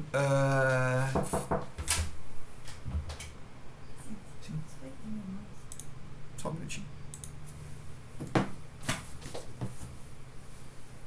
Mais alguma coisa? Deu, pronto. É isso aí, né? Casa de professor é isso. Acontece tudo quanto é coisa. Então ela vai olhar para a importância que a história tem na vida das pessoas. Ela vai tentar entender, né? E aí pensar a importância que essa história tem é pensar, é usar a própria didática da história, né? Se a gente usar essa reflexão sobre a importância para dirigir a própria produção de conhecimento histórico. Eu vou produzir conhecimento histórico a partir dos usos que a sociedade vai fazer desse conhecimento. E aí, com isso, o meu conhecimento histórico vai ser legítimo. Então a didática da história, ela se estabeleceu como uma disciplina específica com suas próprias questões, concepções teóricas e operações metodológicas, né? Ela pareceu então plausível que os principais objetivos da educação histórica, né, e aí é importante levar isso em consideração, o que é uma educação histórica, né? E aí esse é um dos elementos do ensino de história, né? O ensino de história, porque o que um professor de história, né, ele precisa saber que um pedagogo não sabe, por exemplo, né? Porque ensino é didática, então ensino de história tem a ver com didática, é só saber dar aula. Não. Existem conhecimentos próprios da disciplina histórica, da história enquanto ciência, né, que um historiador sabe e que precisa instrumentalizar para os seus alunos. E isso também a didática é sobre isso também que a didática da história ela centra, né, o seu olhar, né, o seu exame, né? Ela vai para além da didática geral, ela olha para as características próprias da educação histórica, né? Por que a gente vocês, eu imagino que vocês já saibam, né? Todo o conteúdo de história a gente dá 2 vezes. A gente dá primeiro no ensino fundamental e depois dá de novo no ensino médio. Só que a gente não dá do mesmo jeito. Por quê? Porque existem operações, né, compreensões que a gente apresenta para os alunos do fundamental que são diferentes das operações, né, das compreensões, dos raciocínios que a gente vai estar produzindo no ensino médio, com os estudantes já sendo adolescentes. Quando a gente for trabalhar Egito Antigo, lá no quinto ano,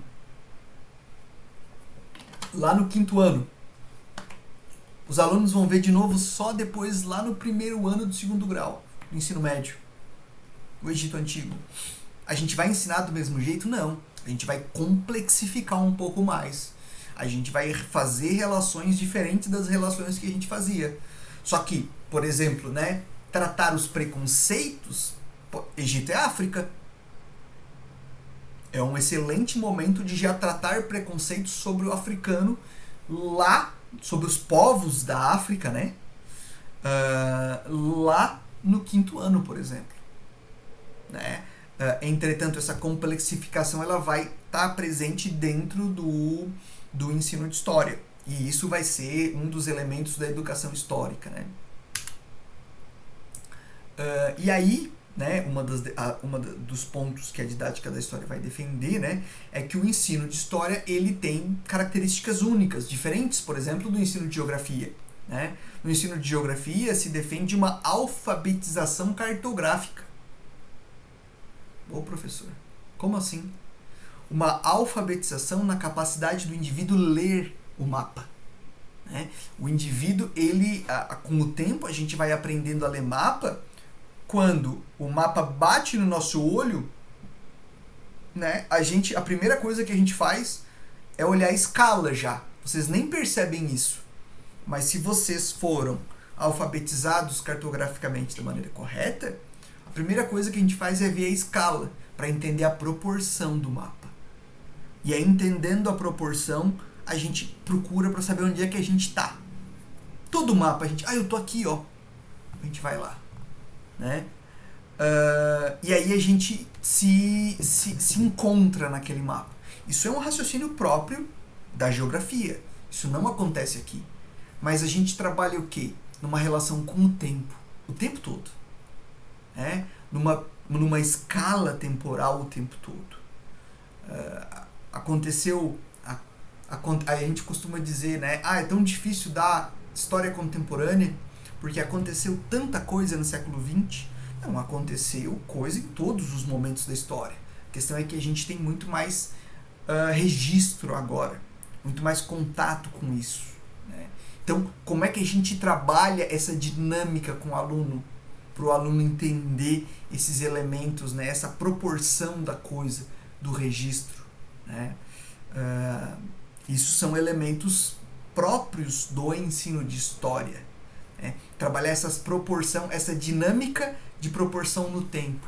Como é que a gente consegue trabalhar com o aluno para ele desconstruir a ideia de linha do tempo? Se a gente mesmo continua usando. O professor tem que desconstruir a ideia de linha do tempo enquanto um processo progressivo e acumulativo, sim.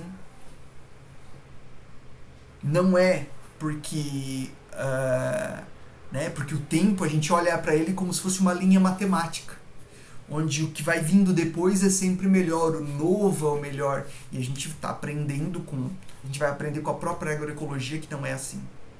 Então esses elementos, todas essas características, elas são importantes para a gente ir trazendo, né? E a didática da história, ela defende isso. Só um minutinho. Oi.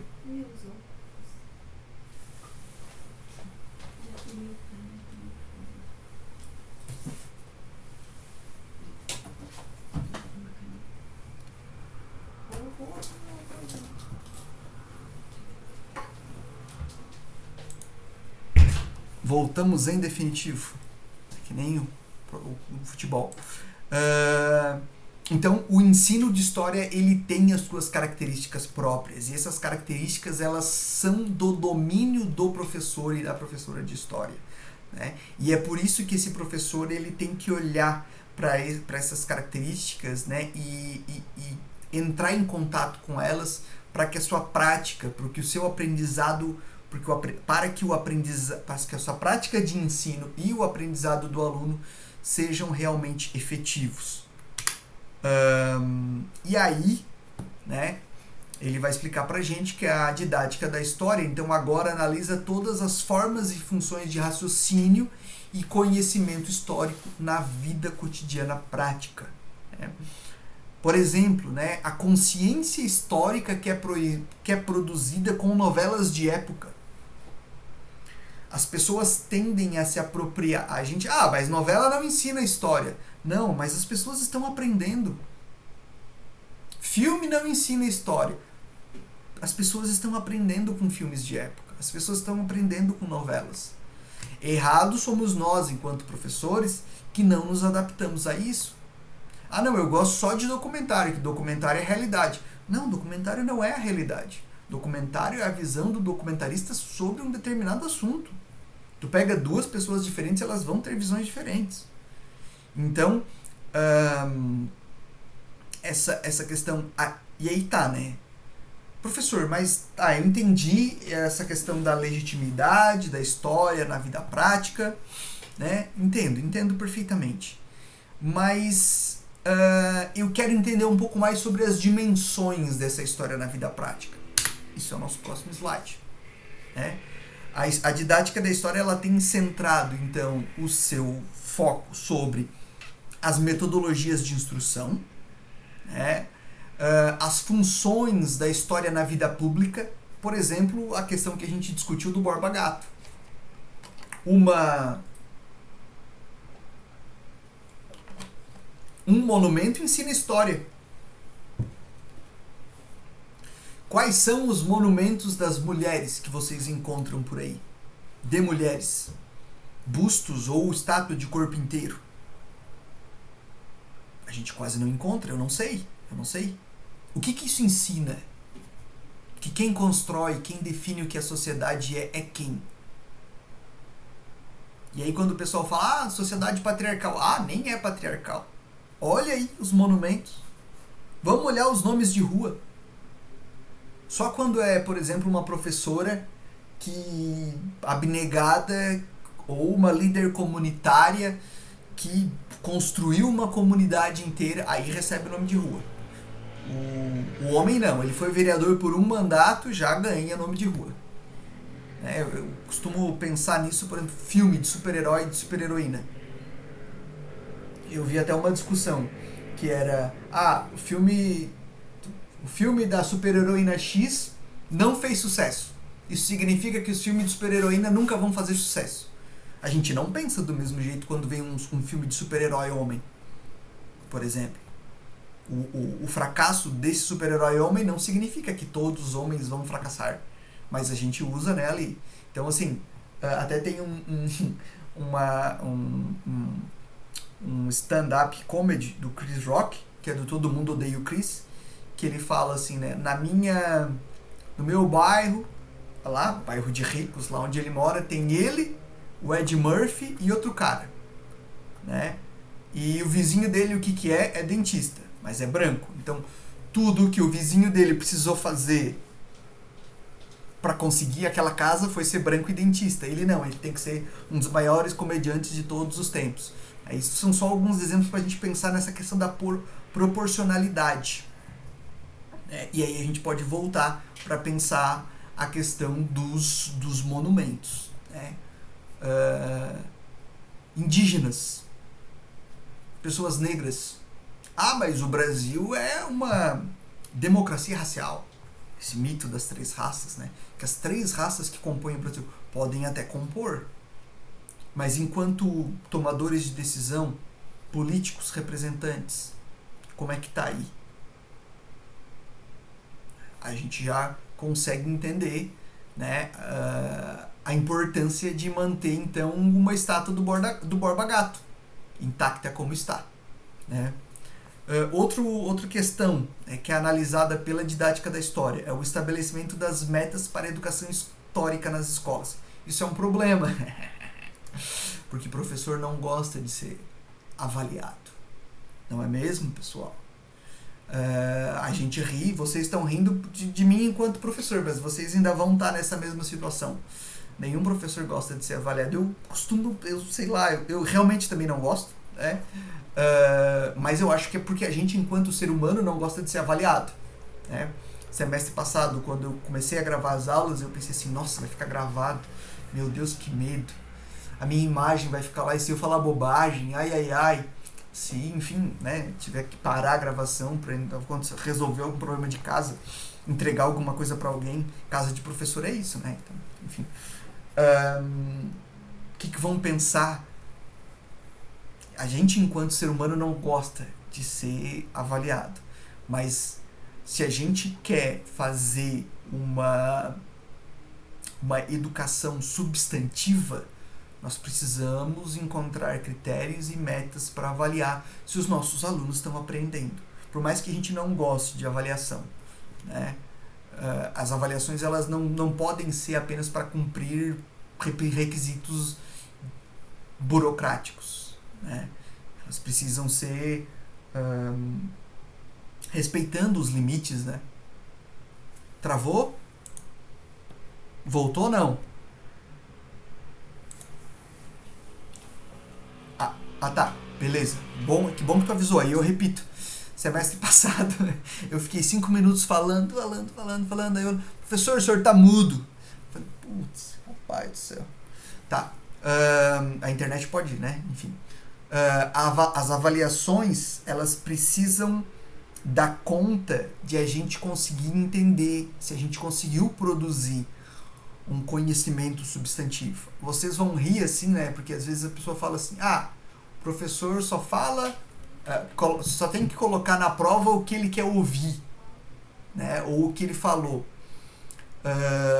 E aí tu consegue aprovação com esse professor. Só que isso, gente, é uma das questões mais básicas para tentar ver se o aluno está prestando atenção ou não.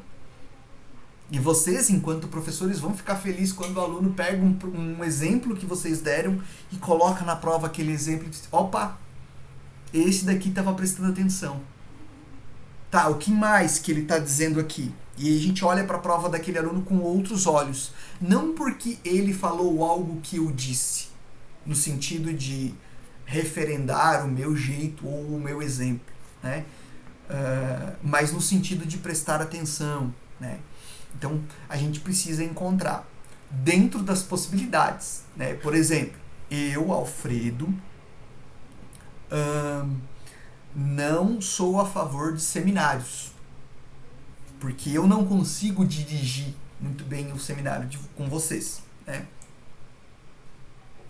Mas é uma escolha minha, com base nas minhas capacidades, na minha visão, né? Eu acho que a gente ganha muito mais quando vocês percebem... porque o que acontece quando a gente tem seminário, né? Cada um estuda o seu texto e deu. Aqui não, aqui nós temos que trabalhar todos os textos, né? Então, essa é a minha preocupação. Mas, por exemplo, eu vou fazer atividades de 2 em 2 textos, né? A gente vai ter atividade, a gente vai ter uma atividade que vai ser desse texto aqui, na aula que vem, junto com o texto da aula que vem, que vai ser um formulário com uma pergunta. Ah, professor, mas não poderia fazer uma avaliação diferenciada? A gente até poderia. Só que eu tenho que pensar, por exemplo, gravem um vídeo. Tá, seria muito legal, né? Façam um áudio. Mas e se a pessoa não tem acesso, tenha só o computador, não tem acesso ao celular? Ou se o celular está com algum problema e a pessoa está só acompanhando a aula. Enfim, sabe, tem outros condicionantes aqui. Então, eu até faço isso aqui, né, explicando o meu método de avaliação da disciplina, né, pensando isso tudo. Deixa eu continuar aqui. Isso. Então, e por último, né, a verificação se no caso, essas metas estabelecidas têm sido atingidas e a análise geral da natureza, função e a importância da consciência histórica. Um dos elementos centrais, a gente vai ver isso mais para frente, um dos elementos centrais bom, aqui eu já até falei desses, né? Deixa eu já vir. Um dos elementos centrais do trabalho do Johan Huijsen é definir o que é, né, como que a gente consegue trabalhar a consciência histórica. Ele fala que a consciência histórica é uma característica do ser humano, né? Todos nós lidamos com a dimensão temporal. E a habilidade que a gente vai usando para lidar com o tempo é a nossa consciência histórica, é a nossa consciência das transformações no tempo, né? E a gente vai alargando a nossa consciência histórica à medida que a gente vai vivendo mais, porque a nossa experiência no tempo vai aumentando, à medida que a gente vai vivendo, logicamente, e à medida que a gente vai conhecendo mais sobre o passado. E aí o dever, né, o aprendizado histórico se dá quando o professor consegue fazer o aluno desenvolver a sua consciência histórica. Esse é o ponto-chave. Se a gente conseguir na disciplina, se eu conseguir na disciplina fazer a gente desenvolver a nossa consciência histórica, né, a colocar elementos ambientais dentro dessa consciência histórica, né, a gente vai eu já vou ter conseguido dar um passinho, né? Porque assim, pensar que a gente vai... Não acontecia isso comigo e não vai acontecer com vocês. Vocês vão aprender o conteúdo do livro e vão passar a usar na vida de vocês para sempre. Tipo, esse livro aqui a gente vai discutir em sala de aula também, né? O livro da Isabel Cristina de Moura Carvalho.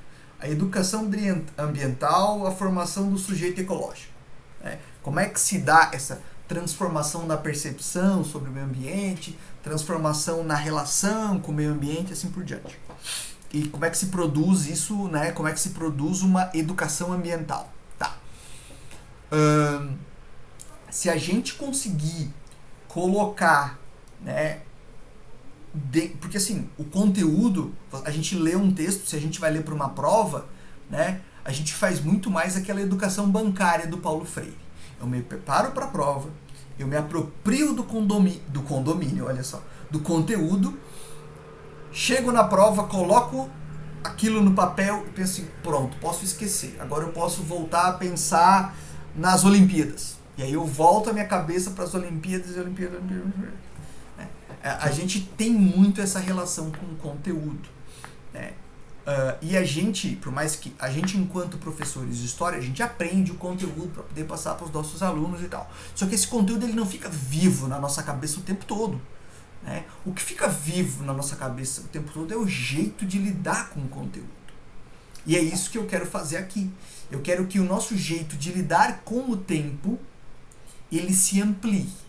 a ponto de a gente pensar então aí as questões ambientais e ecológicas, né?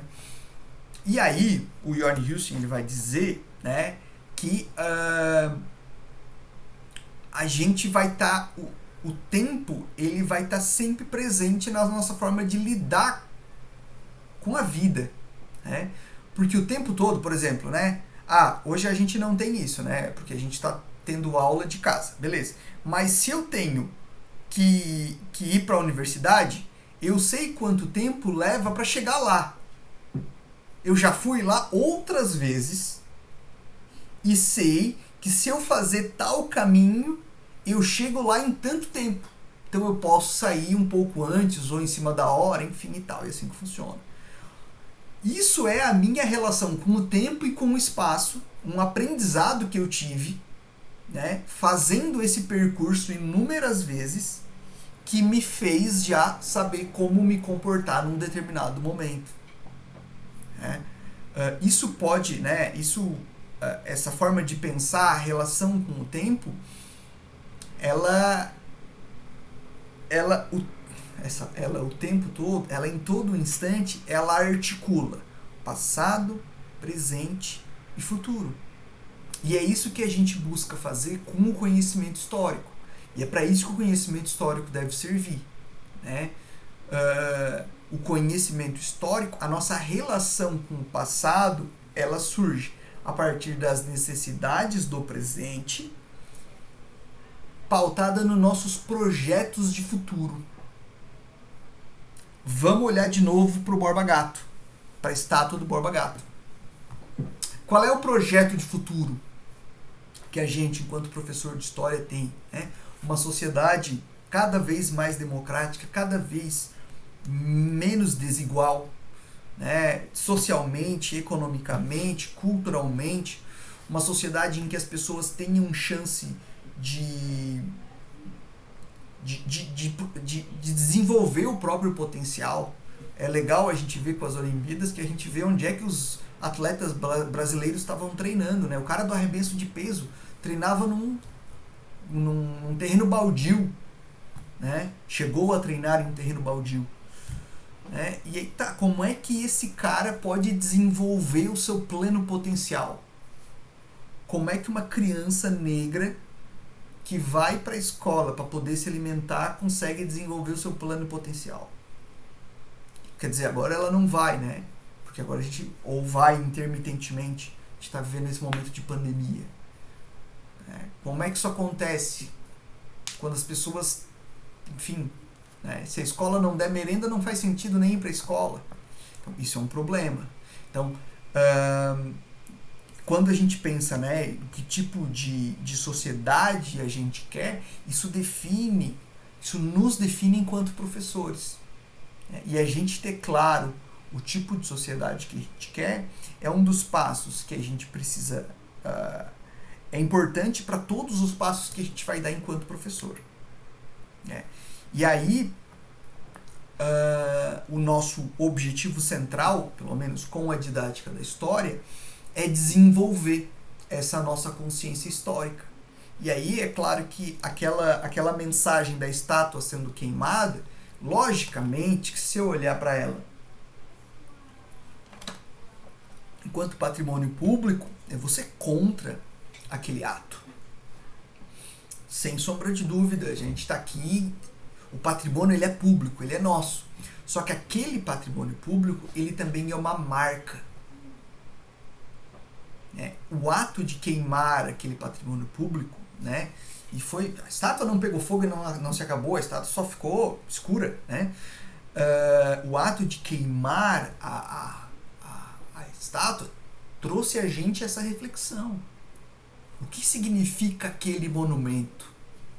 Qual a mensagem que ele passa? Quais os interesses? Qual a necessidade de ter um escravocrata, né? Um escravocrata indígena lá, naquele local? O que isso significa?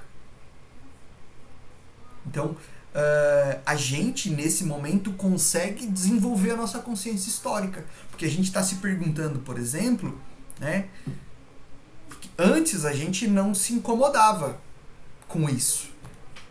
com aquela estátua naquele local, por exemplo, mas o indígena se incomodava. Então, para uma sociedade mais plural, né, para uma sociedade cada vez menos desigual, cada vez com mais isonomia, né, onde as pessoas se sintam, consigam exercer sua plena cidadania, seria prudente retirar aquela estátua. Seria prudente mostrar que uma pessoa que raptava, que caçava, matava e raptava pessoas e vendia pessoas, não é esse tipo de mensagem que a gente quer para o futuro.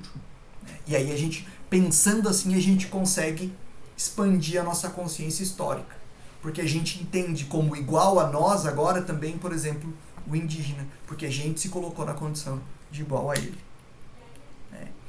E aí a gente vai caminhar para pergunta de 1 milhão de alunos, né? Não é nem $1 milhão, nem de reais, é 1 milhão de alunos.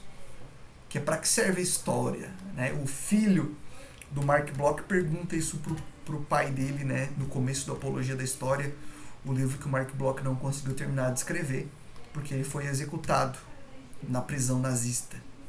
Ele pergunta: pai, para que serve a história? E o pai não sabe dizer exatamente para que serve a história, mas ele sabe que a história, pelo menos, interte.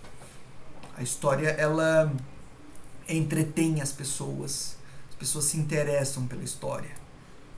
Só que o Johnny Houston, ele vai colocar de outra forma.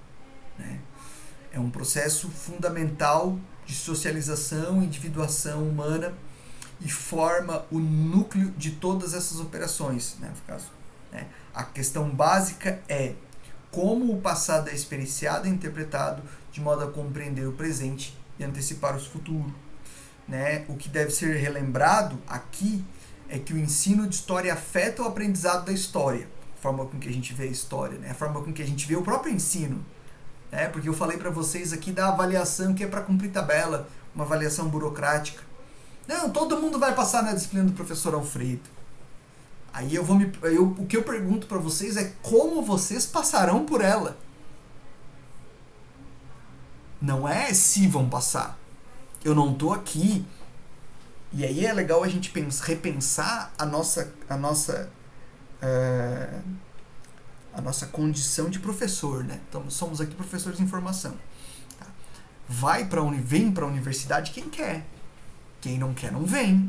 Não precisa, ninguém é obrigado. Ah, professor, mas eu quero melhores condições de vida. Não, beleza.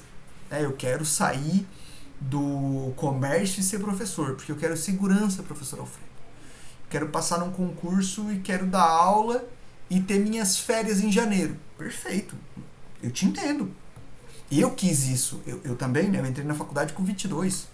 Eu tinha outras ocupações antes disso e eu olhei e falei assim, mano, não quero ser vendedor de colchão magnético para sempre. E aí eu falei, não, quero realizar um sonho meu, eu quero ser professor. E aí eu vou realizar o meu sonho. E aí eu estudei, enfim, né, tal. Mas assim, dentro disso tudo, pensando em como vocês vão passar pela disciplina, a ideia de que conhecimento é sofrimento. Porque o professor tem um pouco disso, né? Não, vou fazer meus alunos vão ter que ler o texto, todo o texto. Eu vou fazer uma perguntinha na prova que vai ser aquela coisinha lá do cantinho. E aí, se eles não lerem com muita atenção, aí reprova. Aí perde a disciplina. Azar o deles. Tem que ser do meu jeito. Ou é do meu jeito ou não é.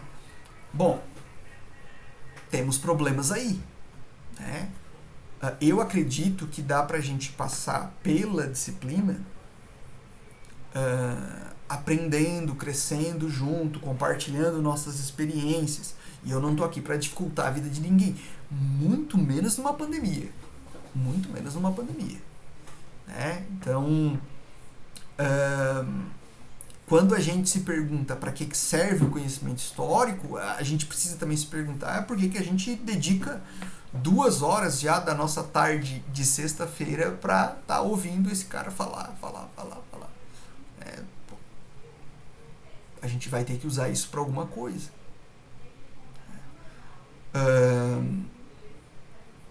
E aí aqui, né, a nossa função com o ensino de história é conseguir produzir um ensino significativo que vai fazer com que os nossos alunos orientem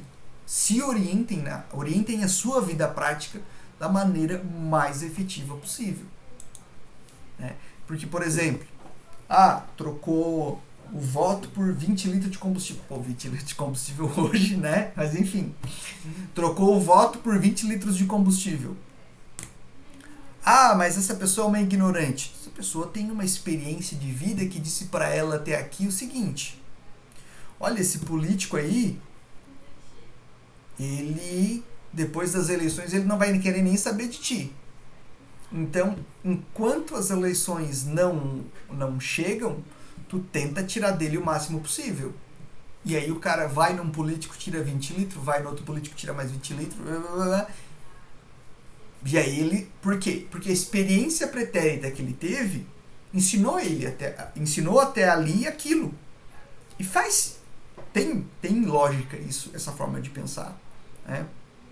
O que essa pessoa não entende é que nos outros 3 anos e meio que o político não aparece, o que esse político está fazendo? A gente não entra em contato com os nossos políticos. A gente espera que eles entrem em contato conosco. Numa coisa assim, eu vou ver o meu voto. Sabe? Então, se a gente tiver a chance de conversar com os nossos alunos e produzir uma cidadania mais ativa, eu acho que todo mundo ganha. E eu acho que é para isso que a gente precisa ensinar história. Dúvidas?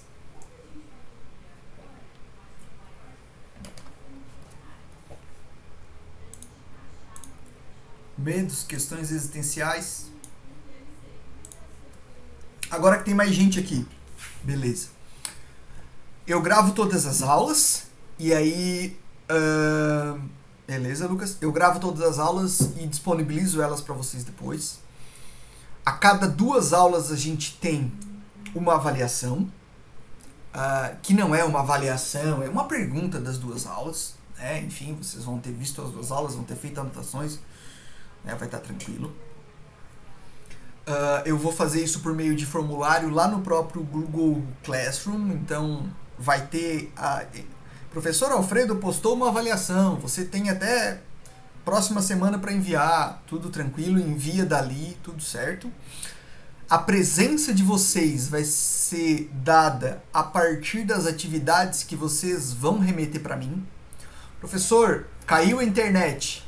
Não tem problema. Eu vou chegar aqui, a aula começa 1h15, pelo menos foi esse o horário que botaram lá no sistema para nós. Então tá. 1h20 eu começo a gravação. Começo a gravação e vou pá. Vocês vão colocando e vão falando, a gente vai, né? Se vocês quiserem participar, eu ficaria muito agradecido.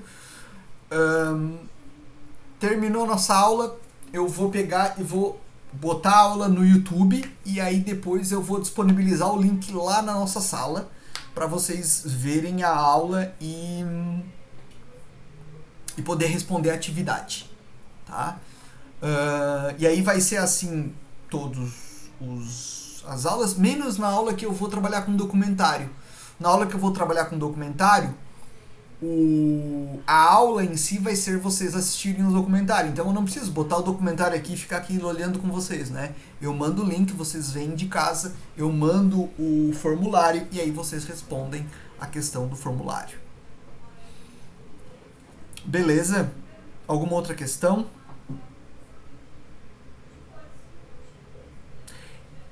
Tá. Eu costumo fazer aulas de mais ou menos 2 horas para dar as outras 2 horas para vocês verem o material, fazerem as leituras de vocês, enfim. Né? E também porque 2 horas falando direto já é bastante. E também para poder fazer atividade depois. Tá bom?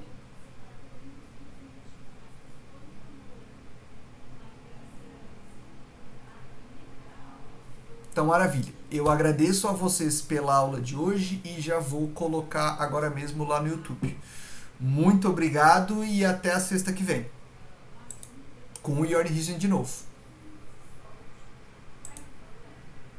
Até mais.